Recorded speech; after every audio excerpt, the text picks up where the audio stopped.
É até difícil dizer que o Hiruzen cuidou do Naruto. Mas então, como seria se ele tivesse realmente cumprido a promessa que ele fez? E se ele tivesse cuidado do Naruto desde o nascimento dele? Não só isso, mas também cuidado do Sasuke.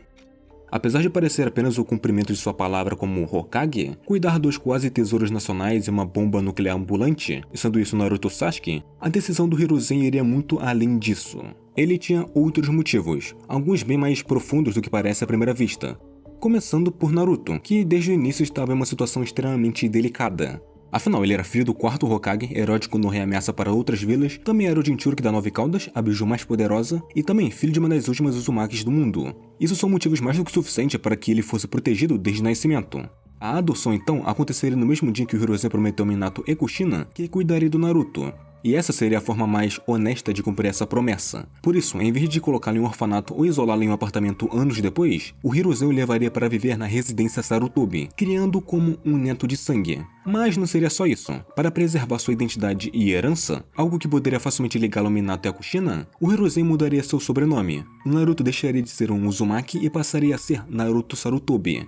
Isso protegeria dos inúmeros inimigos que o quarto Hokage acumulou durante a Terceira Guerra e ao longo da sua curta vida. Além disso, seria uma proteção interna. Sendo oficialmente parte da família do Hokage, o Naruto não poderia ser tratado apenas como uma arma. Qualquer membro do alto escalão que tentasse tocá-lo estaria enfrentando diretamente o Hokage. Isso também garantiria sua lealdade à vila. Crescendo em um ambiente familiar e amoroso, o Naruto não se tornaria alguém isolado ou ressentido, evitando que se transformasse em um possível perigo para Konoha. Afinal, ele teria o Hiruzen como avô, o Asuma como tipo de tio, e no futuro o Konohamaru também, tendo uma mesma relação igual no original. Além disso, sendo um Jinchuriki valioso e membro da linhagem Sarutobi, sendo também descendente direto do chamado Deus Shinobi daquela geração, o Naruto teria receber treinamento antecipado com instrutores de elite, como o Ebisu ou até membros da Anbu. Isso diminuiria muito seus problemas iniciais de controle de chakra e desempenho acadêmico. E anos depois, o Sasuke também seria adotado. Após o massacre do clã Uchiha aos 7 anos, o Hiruzen cumpriria outra promessa, dessa vez feita ao Itachi, que não passa de garantir a segurança do Sasuke em troca do extermínio do clã e da espionagem do Itachi Nakatsuki.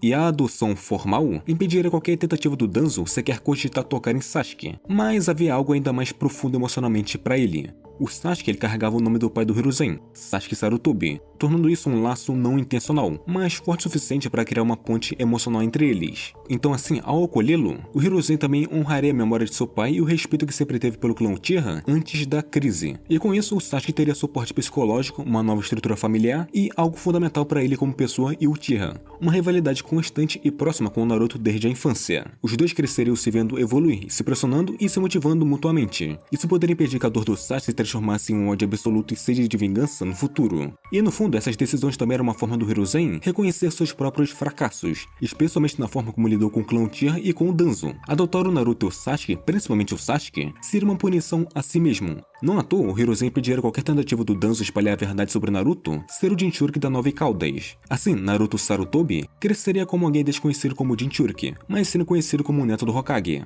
Com isso, o Hiruzen se tornaria mais firme e decisivo, reduzindo a influência do Danzo, estabilizando a vila e diminuindo uma pequena parte da corrupção interna. E essas escolhas acabariam gerando mudanças bem interessantes. Com isso, Naruto deixaria de ter uma péssima base como ninja. Ele cresceria com fundamentos sólidos, bom controle de chakra e um domínio inicial de jutsus elementais, com foco no estilo vento.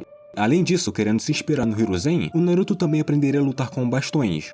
O mesmo se aplicaria ao Sasuke, mas de uma forma meio diferente. Desde cedo, ele se dedicaria quase exclusivamente aos estilos fogo e raio, além do Shuriken Jutsu. E durante esse processo, o Sasuke perceberia que já havia despertado seu Sharingan, algo que ele não lembrava por causa do trauma do massacre. Só isso já o ajudaria a se acostumar com o uso desses olhos, o que naturalmente deixaria o Naruto com inveja. Mas essa inveja não seria algo negativo, principalmente depois do Hiruzen revelar a verdade sobre sua família, o Minato Namikaze e a Kushina Uzumaki. Ele explicaria o sacrifício dos pais durante o ataque da Nove Caudas, e que Naruto carregava a Kyuubi selada dentro de si. Essa revelação fortaleceria ainda mais o laço entre avô e neto adotivo, e com isso Naruto se tornaria mais motivado após entender o que seus pais fizeram por ele e pela vila. E por como viveu, ele teria passado de primeira um teste para se tornar um ninja, o que significa que ele nunca roubaria o pergaminho proibido e não aprenderia o jutsu Monte-Clones das Sombras daquela forma. Até a própria dinâmica entre o Naruto e o Sasuke mudaria. Por terem crescido na mesma casa e treinado juntos desde cedo, isso criaria uma base emocional muito mais estável para os dois, reduzindo bastante a sede de vingança do Sasuke contra o Itachi. No entanto, isso traria um problema político. A adoção de um Uchiha e de um Jinchuriki pelo Hokage seria vista pelo Conselho e por Danzo como uma tentativa do Hiruzen concentrar poder militar pessoal. Algo que aumentaria as tensões em Konoha, mas não é como se o Hiruzen estivesse disposto a simplesmente entregar os dois. Ainda mais agora, com Naruto e Sasuke oficialmente como ninjas da vila. E apesar de parecer igual ao original, o time 7 seria formado de uma forma um pouco diferente. Como Naruto e Sasuke já tinham tido um excelente treinamento, o Kakashi seria escolhido como sensei por Hiruzen confiar nele para vigiar de perto os dois tesouros da vila. E a Sakura, ela ainda entraria no time, mas com Naruto sendo bem menos palhaço do que antes, eles seriam mais organizados. O trio só não teria uma boa sinergia no começo, porque a Sakura ainda não teria habilidade naquele momento. Mas isso não duraria muito, principalmente depois da primeira missão contra os Zabuza. Afinal, na primeira luta teria tido o mesmo final, mas Naruto e Sasuke já saberiam andar nas árvores, e Sakura aprenderia isso em poucos minutos. Isso daria tempo para treinar e outras coisas voltadas para trabalho em equipe. E já pensando em como lutar junto com a Sakura se fosse necessário, eles começariam a aprender o que fosse útil de forma rápida. Principalmente forçar a Sakura a usar mais o cérebro, criando nela uma mentalidade de estratégia. Assim, mesmo sem força, ela já conseguiria servir como apoio à distância, e isso faria diferença na segunda luta contra os Zabuza. O Naruto nem mesmo teria aquela conversa profunda com o Haku sobre sonhos. Em vez disso, na ponte, o Naruto e Sasuke trabalhariam juntos para conter o Haku. E eles conseguiriam. O Sasuke já teria o Sharingan há muito tempo, conseguindo assim acompanhar muito bem os movimentos do Haku, enquanto o Naruto, ele teria uma variedade de jutsus do tipo terra, vento e água com ele. Juntando tudo isso permitiria a eles derrotá-lo e até prendê-lo, sem precisar matá-lo. E com os Zabuza percebendo como ele perderia ele mesmo, ele teria dado o máximo dele para resgatar o Haku e fugirem. Só que não teria dado certo. O Kakashi não teria deixado ele fugir, dando até mesmo tempo para o Naruto duvidar do Zabuza se ele realmente se importava com o companheiro dele. Mas o Kakashi terminaria tudo aquilo com um Haikiri. Seria até um momento triste para o Haku, e antes do Zabuza morrer, ele admitiria o quanto se portava com ele, lamentando o quão ruim tinha sido como mestre. E em seus últimos momentos, confiaria o Haku ao Naruto, pedindo que ele tivesse uma vida melhor, sendo esse um dos poucos momentos em que o Zabuza morreria em paz ao deixar o discípulo dele com alguém. Assim, com a derrota do Zabuza, Konoha ganharia um ninja forte a mais. Depois do time 7 convencer o Hiruzen, o Haku seria aceito na vila e passaria a trabalhar diretamente como Anbu, que é uma função que combinava perfeitamente com ele. E depois do sucesso da missão, o time 7 ganharia reputação, mas também passaria a atrair olhares, principalmente sobre o Naruto e o Sasuke, e isso só ficaria ainda mais evidente nos exames Chunin. O momento mais importante dessa fase estaria na mudança do que Orochimaru faria. Ele nem sequer conseguiria colocar a marca da maldição no Sasuke, mesmo após perseguir o time 7 por um tempo. O Naruto até mesmo chegaria a usar o chakra da Kyuubi, o que alertaria rapidamente Jonins e Anbus, que iriam até o local. E nesse intervalo, Orochimaru testaria o Naruto e o Sasuke, quase chegando até mesmo a matar o Naruto, com ele sobrevivendo graças aos primeiros socorros da Sakura e, principalmente, a sua regeneração. Eles só não morreriam mesmo porque Orochimaru achava ser mais interessante focar no Hiruzen, e esse seria o ponto que realmente marcaria o Naruto e o Sasuke. Tudo o que vinha antes, as preliminares, o tempo de treino, o Naruto com Jiraiya e o Sasuke com o Kakashi, continuaria acontecendo. A diferença é que eles aprenderiam tudo mais rápido. As lutas nas finais seriam praticamente as mesmas, inclusive o confronto entre Naruto e Gaara. O que realmente teria acontecido nessa luta seria uma luta sincera sem, no final, ter uma amizade. No máximo, um entendimento um do outro através da própria luta. Mas o foco mesmo é na morte do Hiruzen. Mesmo sendo mais decisivo desde o início, ele ainda estava velho demais para selar o Orochimaru por completo. Então seria uma morte heróica, mas que deixaria um vazio enorme, principalmente para o Naruto e o Sasuke, que viam o Hiruzen como um avô de verdade.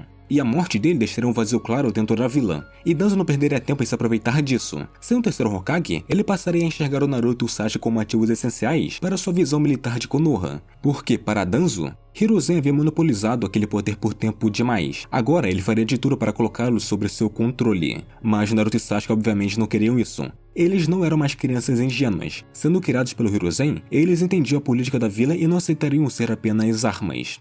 Por isso, logo após o funeral do Hiruzen, os dois fugiriam da vila sem avisar ninguém. Eles teriam partido por dois motivos: não aceitariam ser usados pelo Danzo e o Conselho e queriam vingança contra o Orochimaru. Mas, claro, eles não iriam sozinhos. O Haku iria com eles. O Zabuza havia confiado o garoto ao Naruto. E, mesmo assim, eles não iriam atrás do Orochimaru imediatamente. Isso seria só pedir ele para morrer. E, em vez disso, escolheriam viver treinando da forma mais intensa possível, se preparando de verdade. E tudo isso aconteceria antes mesmo do Jiraiya encontrar a Tsunade para convencê-la a assumir o posto de Hokage. E mesmo quando encontrasse, ele não conseguiria. Pior ainda, a Tsunade acabaria morta depois de recuperar os braços do Orochimaru, porque ela tinha sido tomada pela dor do passado e pela esperança de rever o Naoaki e o Dan. Mas assim que os jutsus do Orochimaru começassem a retornar, ele acabaria matando ela sem hesitar, antes que o Jiraiya ou a Shizune pudessem fazer algo. E com as duas lendas mortas e a Vila Beira do Danzo assumir o poder, o Jiraiya seria forçado a se tornar o Hokage, mesmo que temporariamente, apenas para pedir que o Danzo chegasse ao cargo. E seria a partir desse ponto, com a fuga do Naruto e Sasuke e a ascensão do Jiraiya, que uma nova jornada começaria. Uma jornada que os prepararia para ameaças maiores. Durante esses 2 anos, o Jiraiya estabilizaria Konoha, reduziria ao máximo a influência do Danzo e começaria a preparar o futuro da vila, sendo o Kakashi a melhor escolha para Hokage. Não de imediato, mas em alguns anos. Enquanto isso, Naruto e Sasuke adaptariam completamente seus estilos de luta, aprendendo a viver como ninjas mercenários. Eles passariam a fazer missões por conta própria, caçariam bandidos, protegeriam vilarejos menores em troca de pagamento e melhorariam suas habilidades em combate. Assim, os 3 viveriam como Nukinin que desertaram da vila, e para o Haku isso não seria um problema, já que afinal era exatamente o tipo de vida que teve com o Zabuza. E como o Haku já estava acostumado com esse tipo de vida, ele ensinaria o Naruto e o Sasuke a viver dessa forma, como se esconder, como escolher contratos e, acima de tudo, como sobreviver. Com o tempo, essa vida os fortaleceria em todos os sentidos. O Naruto aprenderia ainda mais jutsus, aproveitando sua quantidade de chakra e focando principalmente em ninjutsu, enquanto o Sasuke ele canalizaria sua raiva contra o Itachi e Orochimaru, de forma muito mais controlada, aprimorando suas habilidades com um único objetivo, que é a mais pura vingança. E o Haku, por sua vez, encontraria naquela dupla uma nova família para proteger. Com nesses anos, o trio se tornaria uma lenda entre os Nukinins, formando os 3 um trio conhecido, apesar de poucos conseguirem ter alguma informação sobre eles. Mas o foco deles seria o Orochimaru. Após meses de rastreamento, usando o máximo de contato que pudesse ter nesse e-mail deles como mercenário, eles localizariam pelo menos um esconderijo. E, por sorte, seria o certo. Com eles conseguindo sim fazer uma emboscada. Só que eles não esperariam não conseguirem derrotar o Orochimaru. Afinal, não tinha tido nenhuma informação que os braços dele estavam recuperados e ele tinha voltado a usar jutsus. E, obviamente, não tinha como eles matarem o Orochimaru dessa forma, mesmo depois de tanto treinamento que eles tivessem feito. Os 3 ainda não estariam no nível de um Sennin, com ele só podendo sobreviver graças ao sacrifício do Haku, morrendo no final para proteger os 2 em uma última tentativa dos 2 conseguirem sair vivos. Enquanto isso, Akatsuki estaria fazendo seu plano, e o Gaara ainda seria capturado por Deidara e Sasori, e apesar da resistência dele, ele seria derrotado e levado para ter sua Biju extraída, oficialmente morto após perder ela. E enquanto isso, o Jiraiya teria dificuldade para remover por completo o Danzo de Konoha. Mesmo conseguindo tirar ele e a raiz, isso levaria mais tempo do que o esperado, mas com o Danzo finalmente fora do caminho, o Jiraiya entraria em contato com Naruto e o Sasuke por meio de um sapo, e acabaria apelando para o legado do Hiruzen e prometeria imunidade pela deserção deles, em troca de ajuda e eles voltarem para a vila, além de falar sobre Akatsuki querendo as bijus. E convencidos principalmente pelo Naruto, que já teria Akatsuki como uma ameaça maior que Orochimaru, os 2 retornariam a Konoha em segredo. E pouco depois deles chegarem, o Asuma seria morto. E a perda dele não afetaria apenas o time Inochikacho, mas também o Naruto, que era próximo dele. Por isso, o Naruto participaria da missão desde o início, atuando diretamente ao lado do time, sendo ele bem essencial para derrotar o Kakuzu. E essa batalha faria o Naruto jurar vingança contra Akatsuki, acelerando assim seu treinamento. Mas não com o Jiraiya, ele passaria a treinar com o Ema, querendo dominar essa invocação e seu estilo de luta, chegando a superar até mesmo o Hiruzen nesse sentido. Enquanto isso, o Sasuke ele conseguiria a invocação do Falcão e treinaria para aperfeiçoar a sincronia entre eles, ao mesmo tempo em que evoluía ao lado do Kakashi. Afinal, ainda tinha 2 vinganças faltando para os 2. Com o retorno deles, o Sasuke receberia a missão de encontrar o Itachi, com o Jiraiya autorizando uma operação secreta para isso, e o confronto seria inevitável quando se encontrassem. O Sasuke localizaria o Itachi e chegaria muito mais preparado. Seu conjunto de habilidades estaria bem mais diverso, surpreendendo assim o Itachi pelo domínio ninjutsu, taijutsu e pelo uso do Sharingan. Era um nível que o Itachi não esperava depois do Sasuke ter deixado Konoha e praticamente desaparecido, ficando bem satisfeito com sua evolução. E, claro, nos momentos finais do combate, antes de morrer, o Itachi confessaria tudo sobre o massacre Uchiha, revelando que Hiruzen sempre soube e tentou proteger o Sasuke do Danzo ao adotá-lo. Isso faria o Sasuke enxergar o Hiruzen como o único que realmente tentou salvar a honra do clã. E ali mesmo, o Mangekyo Sharingan despertaria. A dor pela perda do Itachi mais o entendimento do sacrifício do Hiruzen faria o Sasuke despertar seus olhos para proteger seu legado, e assim sendo como a vingança estando completa. Mas ainda faltavam outras. Nesse arco de vingança contra o Orochimaru, o objetivo não seria apenas matar, mas neutralizar ele. E mesmo os 2 querendo vê-lo morto, o Naruto e o Sasuke sabiam que ainda não era o momento. E o time enviado para essa missão seria formado pelo Naruto, o Sasuke, o Kakashi, a Sakura e a Hinata, porque a Hinata teria um papel essencial nisso. Com o Byakugan, ela conseguiria localizar os esconderijos do Orochimaru bem mais fácil que eles, mas isso até o confronto contra o Orochimaru Kabuto, que finalmente aconteceria.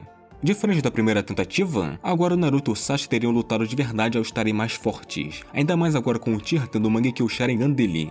E a Sakura e a Hinata trabalhariam juntas para conter o Kabuto, praticamente anulando ele na luta. E durante esse caos, a Karin apareceria. Ela estaria no esconderijo do Orochimaru no momento do ataque, e o Sasuke ele a reconheceria na hora quando a visse, se lembrando do exame Chunin. E a Karin seria o mesmo. Ao entender o que estava acontecendo, ela não hesitaria nem um pouco em ajudar o Sasuke por ser o Sasuke, traindo assim o Orochimaru. E com ela ajudando na cura, o time conseguiria se manter de pé, o que seria crucial, já que Orochimaru e Kabuto ainda resistiam contra todos. Mas no final, o Sasuke conseguiria prender ele em um genjutsu de alto nível, enquanto a Sakura e Hinata derrotariam Kabuto, com ambos sendo capturados e levados para Konoha. E durante os interrogatórios, Konoha obteria informações muito valiosas, seja de alguns membros da Akatsuki, detalhes sobre suas habilidades e localização de outros esconderijos para pegar os estudos dele. Um ganho enorme, considerando que, além do Orochimaru e Kabuto, a Karin também seria levada para a vila, facilmente convencida por Sasuke a ficar. E com essa ameaça neutralizada, o Jiraiya tomaria uma decisão difícil como Hokage. Ciente do potencial da Kyuubi, ele priorizaria o controle do Naruto sobre isso, entregando a chave do selo deixada por Minato, explicando que havia chegado a hora do Naruto decidir o que fazer com isso. E para isso funcionar, o Naruto sairia para um local totalmente isolado, evitando que um possível descontrole colocasse Konoha em risco. E, claramente, o Jiraiya mandaria ninjas especializados em Funjutsu e Genjutsu, para tentar parar o Naruto se algo der errado, incluindo Sasuke e Yamato, que seriam essenciais. E seria nesse momento que Akatsuki, usando as informações do Zetsu, localizaria o Naruto em seu ponto mais vulnerável. E a invasão seria direta, mas o Pain ele não atacaria Konoha, ele atacaria diretamente o Naruto, exatamente porque ele tentava abrir o selo para dominar o chakra da Kyuubi. E claro, juntar o inimigo externo somado ao conflito interno seria a pior combinação possível. Para enfrentar o Pain, o Naruto acabaria liberando cada vez mais chakra da Kurama, lutando inconscientemente tanto contra o inimigo de fora, quanto contra o ódio da própria Nove Caudas. Isso chegaria ao ponto que os outros ali por perto nem mesmo conseguissem se aproximar, afinal seria uma luta além deles. O Pain até seria forçado a usar o Shibaku Tensei para conter a Nove Caudas. E enquanto o corpo físico lutava, no espaço mental Naruto também lutava contra Kurama, precisando até mesmo da ajuda da Kushina e o Minato para não ser morto pela Kurama. E essa seria uma luta para o Naruto entender que a Kyuubi também era uma vítima do ódio, e por causa disso, ele conseguiria tomar para si uma parte do chakra Nove Caudas, uma parte bem pequena, mas mesmo sendo essa a quantidade, isso já bastaria. O Naruto acabaria despertando o manto da Kyuubi, romperia o Shibaku Tensei e derrotaria o Pain depois de entender o que estava acontecendo do lado de fora. E, no fim, o Pain teria sido o motivo do Naruto ter conseguido isso. Sem ele suportando o descontrole do Naruto, isso não teria acontecido. Ou pior, teria atacado outras pessoas. E isso faria toda a diferença depois. Com esse novo modo do Naruto, ele conseguiria usar a percepção de emoções negativas para encontrar o Nagato que estaria por perto. E mesmo indo com pressa, ele não atacaria, ao ponto do próprio Nagato questionar como alguém que viveu como mercenário, imerso nesse lado sujo do mundo, ainda poderia acreditar na paz. O Naruto explicaria que ter seguido esse caminho não significava odiar o mundo. Ele fez isso para ficar mais forte, para enfrentar o Orochimaru e escapar do Danzo. Ele conheceu a dor do mundo vivendo como mercenário, e bem longe de qualquer conforto que tinha antes. Ainda assim, ele fez uma escolha inversa de Nagato, com Kona e o próprio Nagato enxergando em Naruto a ponte para a paz que o Eriko sempre buscou, com no final de tudo, os dois se tornando aliados, ajudando na luta contra principalmente o Obito, fazendo disso uma caça ao mascarado, porque sabendo do plano Olho da Lua, eliminar o Obito se tornaria a prioridade. E para isso o Nagato seria muito importante. Ele serviria como isca para atrair o Obito até a Megakuri, onde a Kona já saberia que ele viria atrás dos olhos do Nagato, e teria também o plano dela já preparado. Assim, o time 7 junto da Karin seria enviado para finalizar o Obito com a ajuda da Kona, e com mais aliados no plano quase infalível dela, o Obito seria derrotado usando 600 bilhões de papéis bomba, e como Kakashi neutralizaria o Kamui, seria uma garantia que o Obito não iria conseguir escapar, e mesmo se escapasse, não iria conseguir derrotar todos eles, nem mesmo o Izanagi conseguiria dar conta disso, e como consequência, os Zetsu Negro e o Branco também seriam capturados. Com o olho Kagura da Karin e a sensibilidade do Naruto, a presença deles seria muito bem percebida, e o Zetsu Negro seria preso pelas correntes adamantinas da Karin, para depois ser levado à vila e definitivamente selado.